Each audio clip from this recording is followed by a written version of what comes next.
जान बचाने के लिए मैक जमीन पर लेटकर मरने का नाटक करता है, लेकिन उसका पीछा कर रहे खिलौना सैनिक उसे छोड़ने वाले नहीं थे। वे सीधे उस पर निशाना साध लेते हैं। मजबूर होकर मैक एक सैनिक को पकड़कर लिफ्ट के दरवाजे में फंसाने की कोशिश करता है ताकि उसे खत्म कर सके, लेकिन हैरानी की बात यह थी कि छोटा सा खिलौना सैनिक असाधारण ताकत दिखाता है और दरवाजे को खुला ही रोक लेता है। जैसे जैसे समय बीतता है, आखिरकार वह कमजोर पड़ जाता है और उसका सर लिफ्ट के बीच कुचल जाता है। मैक सोचता है कि लड़ाई खत्म हो चुकी है, लेकिन तभी सैनिक के बैग से बीप बीप की आवाज आती है। बैग खोलने पर उसे पता चलता है कि अंदर एक छोटा बॉम्ब लगा हुआ है।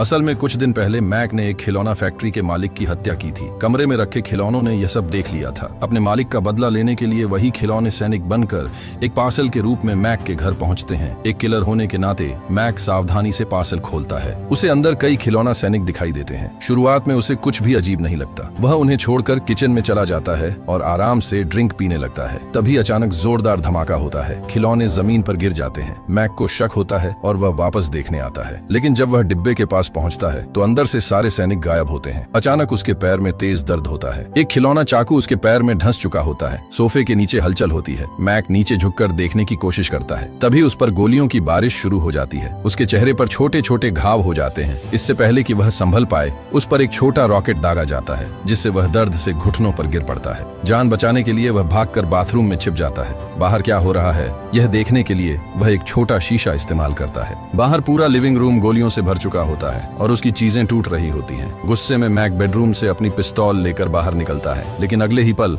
एक और मिसाइल उसके पास से गुजरती है। मजबूर होकर वह जवाबी फायर करते हुए पीछे हटता है और आखिर में फिर से किचन में छिप जाता है। दुश्मनों को सबक सिखाने के लिए वह सोफे के नीचे अंधाधुंध फायरिंग शुरू कर देता है। लगातार गोलियां चलने के बाद नीचे से कोई आवाज नहीं आती। उसे लगता है कि अब सब खत्म हो चुका है, लेकिन जैसे ही वह सोफा उठाता है उसकी आंखें फटी रह जाती हैं। नीचे सैकड़ों खिलौना सैनिक मौजूद होते हैं। वे किसी असली सेना की तरह संगठित हैं। कुछ घायल साथियों का इलाज कर रहे हैं, कुछ छोटी गाड़ियों में बैठकर पीछे हटने की तैयारी कर रहे हैं। एक बहादुर सैनिक पलटवार करने की कोशिश करता है, लेकिन मैक उसे कुचल देता है। दूसरा भागने की कोशिश करता है, मगर वह भी बच नहीं पाता। इसके बाद बाकी सैनिक एक साथ मैक पर हमला कर देते हैं। मजबूर होकर मैक गोलियां चलाता है और कई सैनिकों को खत्म कर देता है, लेकिन तभी अचानक 3 खिलौना युद्धक हेलीकॉप्टर उसकी तरफ उड़ते हुए आते हैं और उस पर मिसाइल दाग देते हैं। एक हेलीकॉप्टर का पंखा उसके चेहरे को घायल कर देता है। हर हेलीकॉप्टर में 2 पायलट और एक गनर मौजूद होता है और वे मिलकर मैक पर जबरदस्त हमला कर देते हैं। गोलियों की बारिश में मैक सिर तक नहीं उठा पाता। जान बचाने के लिए वह बाथरूम में छिप जाता है, मगर एक गोला दरवाजे को उड़ाकर बड़ा छेद कर देता है और एक हेलीकॉप्टर अंदर घुस आता है। संकट की घड़ी में मैक एक तौलिया से हेलीकॉप्टर को लपेटकर जमीन पर पटक देता है। तभी दूसरा हेलीकॉप्टर भी हमला करता है, जिसे वह गोली मारकर गिरा देता है। जब वह पीछे मुड़कर देखता है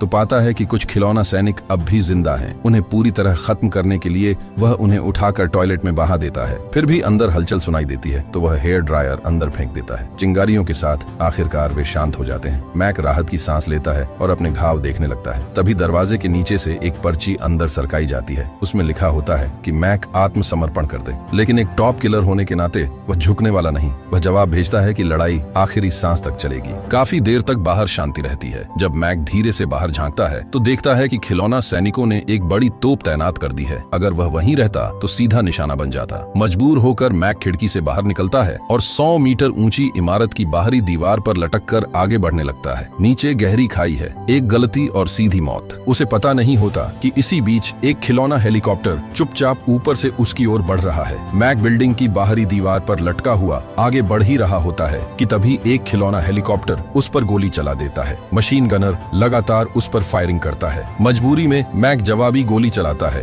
और एक हेलीकॉप्टर को गिरा देता है, लेकिन उसे समझ आ जाता है कि यहाँ रुकना मौत को बुलाने जैसा है। वह तेजी से पास की खिड़की की ओर बढ़ता है और किसी तरह बैल्कनी तक पहुंच जाता है। बैल्कनी से अंदर झांकने पर वह देखता है कि कुछ खिलौना सैनिक अब भी बाथरूम के पास खड़े हैं और नई रणनीति बना रहे हैं। साफ है कि उनका इरादा मैक को खत्म करना ही है। तभी मैक की नजर एक अग्निशामक यंत्र पर पड़ती है। उसके दिमाग में तुरंत एक योजना बनती है। वह एक छोटा खिलौना बाहर फेंककर सैनिकों का ध्यान भटकाता है और चुपके से पीछे जाकर अग्निशामक यंत्र से उन पर तेज फुहार छोड़ देता है। सैनिक घबराकर इधर उधर भागने लगते हैं। इसी बीच 2 सैनिक एक छोटे बख्तरबंद वाहन में बैठकर उस पर हमला कर देते हैं और उसके पैरों की ओर गोलियां चलाने लगते हैं। हालात बिगड़ते देख मैक गैस सिलेंडर जलाकर उस वाहन की ओर छोड़ देता है, जिससे वह वाहन नष्ट हो जाता है। लेकिन तुरंत और सैनिक वहां पहुंच जाते हैं। अब मैक पूरी ताकत से पलटवार करता है। वह आग का इस्तेमाल कर कई सैनिकों को रोकता है, फिर रसोई से बेलन उठाकर उन्हें तोड़ देता है। बाकी सैनिक आवाज सुनकर चारों तरफ देखने लगते हैं, लेकिन उन्हें पता ही नहीं चलता कि मैक उनके पीछे पहुंच चुका है। एक एक कर वह सबको खत्म कर देता है। यह सुनिश्चित करने के लिए कि वे दोबारा सक्रिय न हो,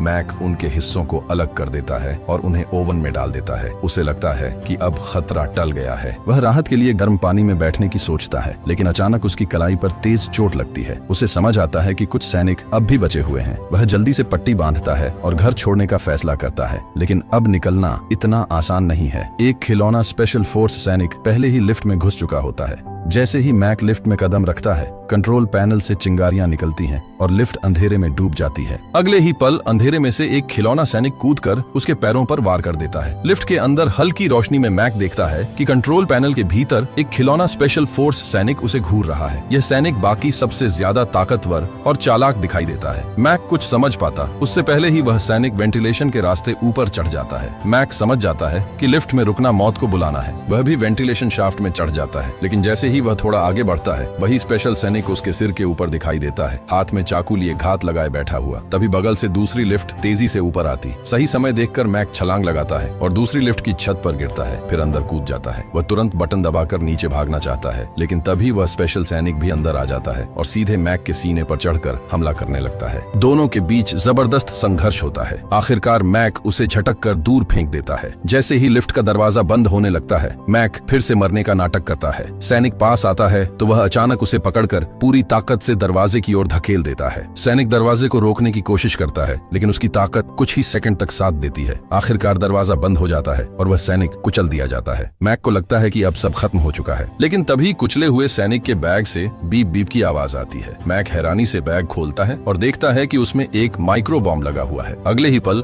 जोरदार धमाका होता है। इस बार मैक बच नहीं पाता। इसी के साथ यह जबरदस्त और अनोखी लड़ाई यहीं खत्म हो जाती है, जहां बदले की आग में जलते खिलौनों ने आखिरकार अपने मालिक का बदला पूरा कर लिया।